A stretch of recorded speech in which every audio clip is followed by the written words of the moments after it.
거룩한 예배로 나오신 성도님들을 주님의 이름으로 환영합니다. 더위에 지친 몸과 마음을 주님이 치유하여 주실 줄 믿습니다. 이제 예배합니다.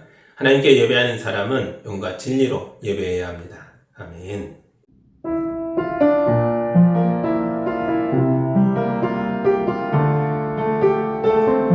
사랑의 하나님 아버지, 우리를 예배로 불러주셔서 감사합니다. 주님의 자녀가 몸과 마음을 정갈하게 하여 아버지 앞에 섰사오니 이 시간 하늘의 영광으로 우리를 입혀 주옵소서. 가난한 심령으로 사모하는 백성에게 진리의 말씀을 먹이셔서 성령으로 기름 부으셔서 새 힘을 부어 주옵소서. 예수님의 이름으로 기도합니다. 아멘.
오늘 우리에게 주시는 하나님의 말씀은 누가복음 12장 32절에서 34절의 말씀입니다. 하나님 말씀을 봉독할 때에 경청하시기 바랍니다. 두려워하지 말아라. 적은 무리여, 너희 아버지께서 그의 나라를 너희에게 주시기를 기뻐하신다. 너희 소유를 팔아서 자선을 베풀어라. 너희는 자기를 위하여 낡아지지 않는 주머니를 만들고 하늘에다가 없어지지 않는 재물을 쌓아두어라. 거기에는 도둑이나 좀의 피해가 없다. 너희의 재물이 있는 곳에 너희의 마음도 있을 것이다. 아멘. 잠깐 기도합니다. 하나님 감사합니다. 우리의 두려움에 대해서 걱정하지 마라, 두려워하지 마라. 하나님의 나라를 주겠다 약속하시는 말씀을 읽었습니다. 이 말씀을 묵상하고 새 힘을 얻도록 인도하여 주옵소서. 예수님의 이름으로 기도합니다. 아멘.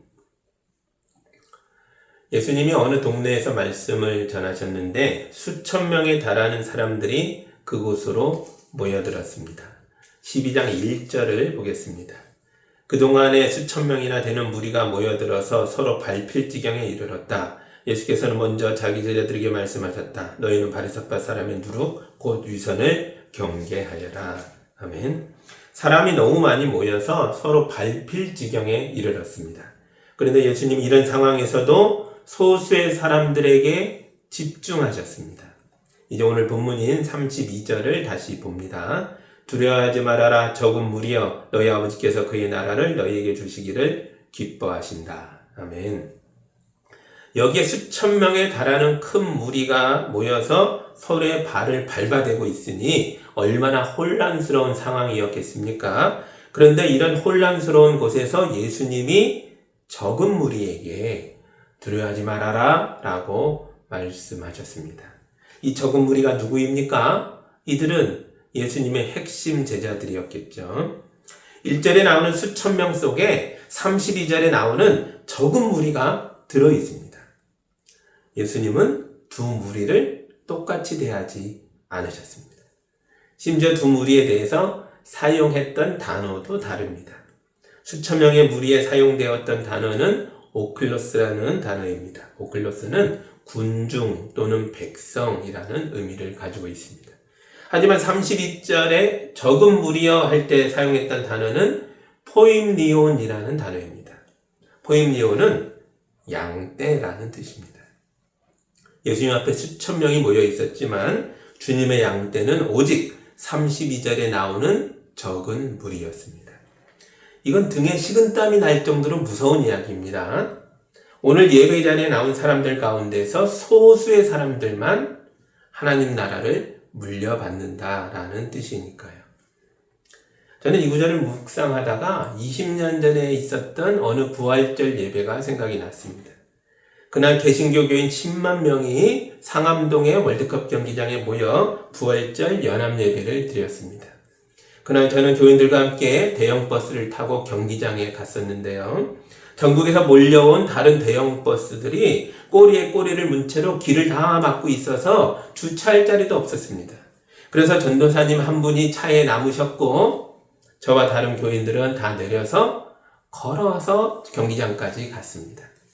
경기장에 들어갔더니 콘서트장처럼 조명을 환하게 밝힌 무대에 어떤 장관님이 나와서 마이크를 잡고 인사하고 있었습니다. 여당과 야당의 정당 대표들도 다 나와서 인사했고 서울시장님도 나와서 인사했습니다. 그리고 유명한 가수들이 나와서 찬양을 불렀습니다. 예배 순서를 맡은 목사님들도 한 분 한 분이 유명한 분들이었습니다. TV로만 보던 분들을 눈앞에서 실제로 보니까 너무 신기했습니다. 그런데 지금은 그날 무슨 찬양을 불렀는지 기억이 안 납니다. 그날 목사님의 설교도 기억이 나지 않습니다. 그날의 기억 중에 제일 선명한 기억은 우리 버스가 어디 있는지 찾아내려고 무척 애썼던 기억과 투덜대는 교인들을 그곳까지 인도하려고 무지하게 노력했던 기억입니다. 저에게 있어서 그날의 예배는 예배가 아니라 행사였습니다. 저만 그랬을까요? 그날 10만 명의 군중 속에 참된 예배자는 과연 몇 명이나 됐을까요? 지금 이 시간에도 세상의 모든 교회에서 예배가 드려지고 있습니다. 우리는 수만 명의 예배자 가운데 하나입니다. 이들이 다 하나님의 양떼라고 할 수 있을까요? 교회를 다니면 다 하나님의 양떼입니까? 그렇지 않다는 거예요. 수천 명 앞에 주님이 말씀하셨습니다. 그들 속에 하나님 양떼는 적은 무리였다는 거죠. 오늘날에도 수만 명의 예배자 가운데 하나님의 양떼는 아주 적은 무리일 것입니다. 등에 식은땀이 나시죠? 우리의 문제가 무엇입니까? 예배자로서의 마음과 태도가 문제입니다. 양은 자기 목자의 음성을 듣습니다. 양은 목자가 인도하는 대로 따라갑니다. 양은 주님의 뜻을 이루는 일을 자기 인생의 제일 중요한 일로 알고 살아갑니다. 하지만 양이 아닌 사람들은 다르겠죠. 그들은 예배를 쇼핑합니다. 예배가 내 마음에 들어야 합니다. 그렇지 않으면 그 교회에 가지 않을 겁니다. 이런 사람들을 예배 소비자라고 부릅니다. 예배 소비자들은 자기를 위하여 예수님도 이용하고 교회도 이용하는 사람들입니다. 수천 명의 예배자들 속에 주님의 양떼는 소수였습니다. 그런데도 주님은 이 소수의 양들을 찾아내셨습니다. 요한복음 4장 23절의 말씀입니다. 참되게 예배를 드리는 사람들이 영과 진리로 아버지께 예배를 드릴 때가 온다. 지금이 바로 그때이다. 아버지께서는 이렇게 예배를 드리는 사람들을 찾으신다. 아멘.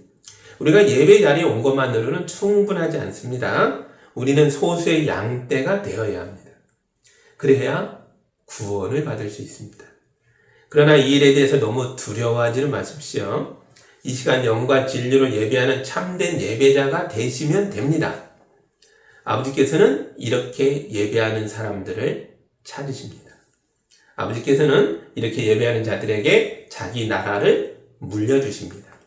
여러분 모두가 참된 예배자가 되어 하나님 나라를 상속받는 거룩한 양들이 되기를 우리 주님의 이름으로 축복합니다. 아멘. 큰 무리와 소수의 양떼를 구분하는 첫 번째 기준은 예배에 대한 태도였습니다.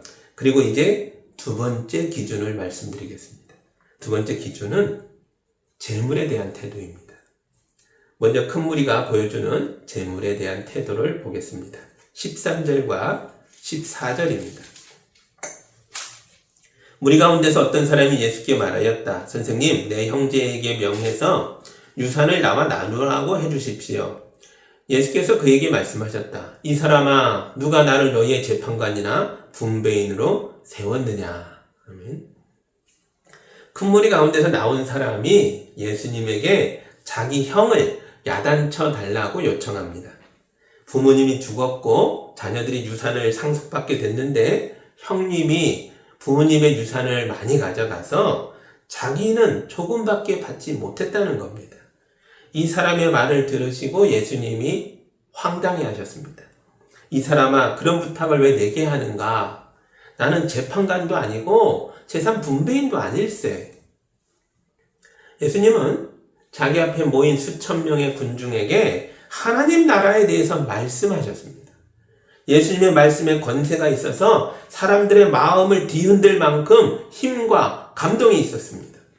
그들이 예수님의 말씀을 들었고 하나님 나라의 위대함에 대해서도 알게 됐습니다. 그런데도 그들의 관심은 전혀 변하지 않았습니다. 그들은 여전히 땅의 재물이 가장 중요했습니다. 그래서 예수님이 황당해 하셨던 겁니다. 하지만 하나님의 양들은 다릅니다. 33절 봅니다.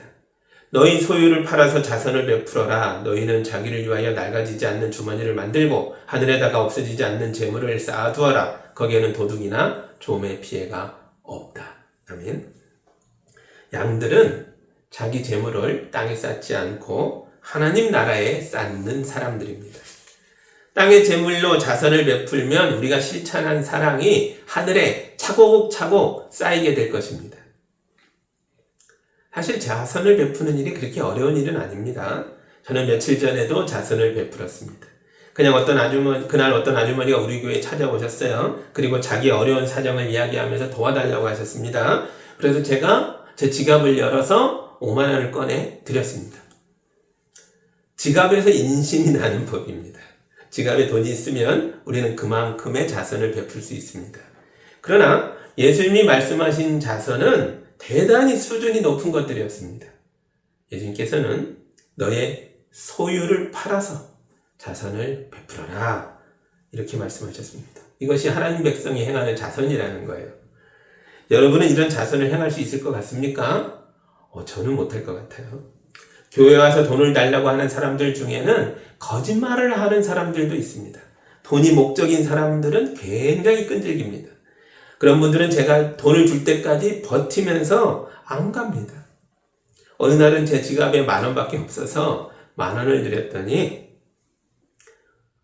째째하게 10,000원이냐고, 너무 적다고 안 가고 버티는 바람에 매우 곤란했던 적이 있습니다. 이럴 때 제가 어떻게 해야 합니까? 예수님 말씀처럼 제가 집이라도 팔아서 그분을 드려야 했나요? 세상에 누가 이렇게까지 자선을 베푼단 말입니까? 저는 그렇게까지는 못할 것 같습니다. 여러분 중에도 이렇게 할 수 있는 사람은 아주 소수일 겁니다. 그래서 하나님의 양떼가 소수일 수밖에 없나 봅니다. 제가 이런 말로 예수님께 항의하면 우리 예수님이 웃으실 것 같아요. 왜냐하면 예수님이 저에게 집을 내놓으라고 한 적이 한 번도 없으시거든요. 예수님이 말씀하신 것은 낡아지지 않는 주머니를 만들어서 그 주머니에 하늘의 재물을 쌓으라는 말씀이었습니다. 이게 무슨 소리인지는 34절을 보면 조금 더 이해됩니다. 너희의 재물이 있는 곳에 너희의 마음도 있을 것이다. 아멘. 예수님이 말씀하신 것은 우리의 마음을 하늘에다 두라는 것이었습니다. 우리가 무엇을 소유했든지 간에 그 소유물 자체가 의미를 가지고 있는 게 아닙니다. 그 소유물을 가지고 하나님 나라에 기여했을 때 비로소 내 소유물의 의미와 가치가 생기는 것입니다. 어떤 집사님이 크고 비싼 외제차를 샀습니다. 집사님이 그 차를 자랑스럽게 타고 다녔습니다. 그러다가 어느 날 교회 주차장에서 문콕을 당했습니다. 마음의 상처를 입은 집사님이 몇 주간 교회를 안 나왔습니다. 또 다른 집사님은 작은 트럭을 몰고 다녔습니다. 이 트럭은 집사님의 유일한 생계수단이었습니다. 그런데도 그 집사님은 교회 행사가 있을 때마다 그 트럭을 가지고 와서 무거운 짐들을 날라주었습니다. 두 집사님 중에 누가 하나님 나라에 기여한 사람입니까? 트럭을 가진 집사님이겠죠.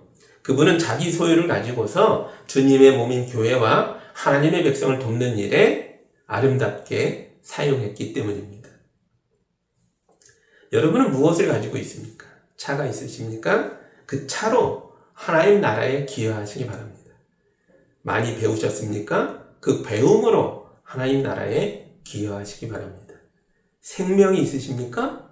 그 생명으로 하나님 나라에 기여하시기 바랍니다. 아무것도 없다고 말하지 마십시오. 정말 아무것도 없는 사람은 아무도 없습니다. 심지어 노예라도 하나님 나라에 기여할 수 있습니다. 고린도전서 7장에서 사도 바울이 노예들에게 이렇게 권면합니다. 노예일 때의 부르심을 받았습니까? 그런 것에 마음 쓰지 마십시오. 주님 안에서 노예로서 부르심을 받은 사람은 주님께 속한 자유인입니다. 형제자매 여러분, 각자 부르심을 받은 그때의 처지에 그대로 있으면서 하나님과 함께 살아가십시오. 아멘. 예수님이 노예도 불러 자기의 양으로 삼으셨습니다. 그에게, 우리 모두에게 죄와 사망에서 해방하여 자유케 하셨습니다. 그러므로 노예도 예수님 안에서 자유인입니다. 우리는 주님이 주신 이 자유를 사용해서 하나님과 함께 살아가야 합니다.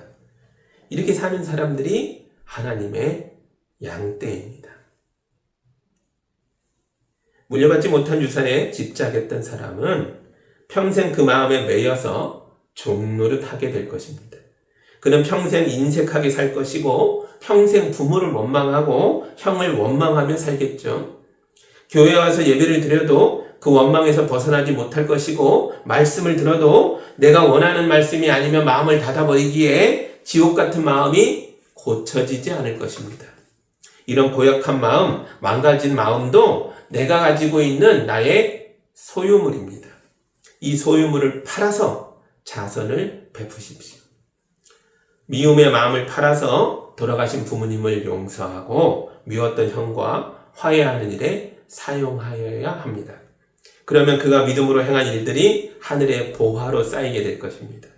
이것은 주님의 약속입니다. 여러분의 소유물을 팔아서 자선을 베푸십시오. 그러면 그 나라가 여러분 안으로 들어오게 될 것입니다.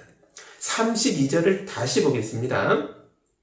두려워하지 말아라. 적은 무리여. 너희 아버지께서 그의 나라를 너희에게 주시기를 기뻐하신다. 아멘. 여러분이 붙들고 있던 것들을 포기하는 일에 대해서 너무 두려워하지 마십시오. 땅의 것에 빼앗겼던 시선을 들어서 하늘을 올려다 보시기 바랍니다. 하늘 아버지께서 그의 나라를 여러분에게 주는 걸 기뻐하고 계십니다. 그런데 이 기쁨이 미래의 사건이 아닙니다. 기뻐하다라는 뜻으로 사용된 단어는 유도케오라는 헬라어입니다. 그래서 예수님이 여기서 유도케센이라고 사용하셨습니다. 유도케센은 기뻐하셨다. 과거형입니다. 하나님은 그의 나라를 이미 자기 양들에게 주셨고, 그래서 이미 기뻐하셨다라고 예수님이 말씀하셨습니다. 예수님이 세상 사람들에게 하나님 나라를 전할 때에 바리새파 사람들이 와서 그 나라가 어딨냐고 그 나라를 좀 보여달라고 요청했습니다. 그러자 예수님이 이렇게 말씀하셨습니다. 누가복음 17장 21절입니다. 하나님의 나라는 눈으로 볼 수 있는 모습으로 오지 않는다. 또 보아라 여기에 있다 또는 저기에 있다 하고 말할 수도 없다. 보아라 하나님 나라는 너희 가운데 있다. 아멘. 힘이 없는 적은 양떼가 이리떼 같은 세상 가운데 살고 있는데도 불구하고 세상을 두려워하지 않을 수 있는 까닭은 하나님께서 하나님 나라를 이미 주셨고 또 그것을 이미 기뻐하셨기 때문입니다. 하나님 나라가 이미 우리에게 주어졌다는 것은 우리의 인생에서 하나님 통치가 이미 시작됐다는 뜻입니다. 하나님께서 우리를 다스리고 계십니다. 우리 왕이신 예수님이 세상을 이미 이기셨습니다. 그러므로 여러분도 세상을 두려워하지 마십시오. 목자가 자기 양들을 위해 목숨을 걸듯이 우리 하나님도 자기 양들을 위해서 최선을 다하겠다라고 에스겔 선지자에게 말씀하셨습니다. 제가 에스겔 34장에 있는 말씀을 읽어드리겠습니다. 참으로 나 주 하나님이 말한다. 내가 나의 양떼를 찾아서 돌보아 주겠다. 캄캄하게 구름 낀 날에 흩어진 그 모든 곳에서 내 양떼를 구하여 내겠다. 내가 직접 내 양떼를 먹이고 내가 직접 내 양떼를 눕게 하겠다. 나 주 하나님의 말이다. 아멘. 하나님의 양떼가 되십시오. 그러면 하나님께서 여러분의 목자가 되어 여러분을 위하여 최선을 다하시겠다고 약속하고 계십니다. 지금 우리는 하나님을 예배하고 있습니다. 이 시간 어떤 마음과 태도로 예배하시겠습니까? 영과 진리로 하나님 아버지를 예배하십시오.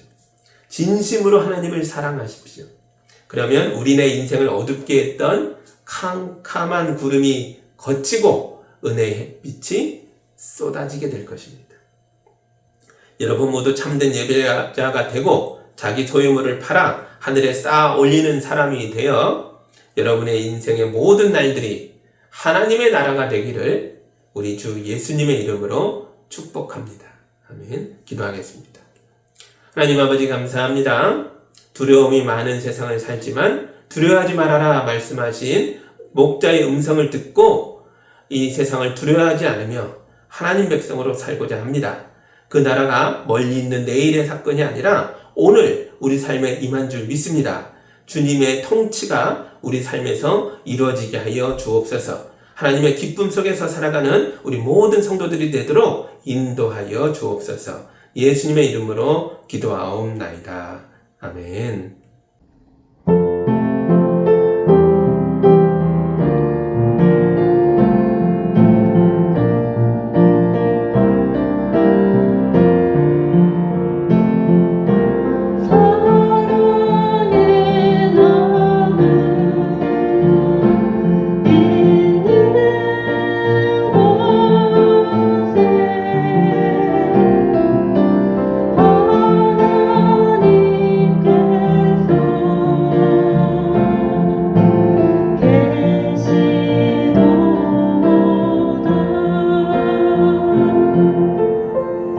사랑의 하나님 아버지, 우리 성도들이 귀한 예물을 올려드렸습니다. 이 예물이 하늘나라에 쌓는 우리 성도들의 보화인 줄 믿습니다. 축복하셔서 거룩한 역사로 이루어질 수 있도록 인도하여 주옵소서. 땅끝까지 흘러가 수많은 생명을 살리는 일에 아름답게 쓰이게 하여 주옵소서. 예수님의 이름으로 기도하옵나이다. 아멘.